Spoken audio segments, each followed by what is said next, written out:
কিচ্ছু খাওয়ার ইচ্ছা করতেছে না। তার জন্য যাই কি পাতাও খুঁজে পাচ্ছি না, কচু টচু গাছ এখন হয় নাই বাড়িতে।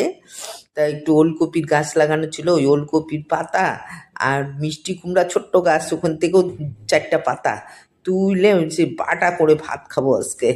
আর ভাল লাগছে না, তাই জন্য এই পাতা দিয়ে এই যে পাতাটাকে ধুয়ে কাইটে টেটে এই যে ভাজা করে নিলাম। আর হয়ে তো গেল, একটু কাঁচা লঙ্কা দিছি আর একটু শুকনা লঙ্কা বাজছি। আর ওই জন্য একটু পেঁয়াজ দিলাম যে বেশি হবে। রসুন, পেঁয়াজ, কালো জিরা আর শুকনা লঙ্কা একটু বাইটে নিলাম।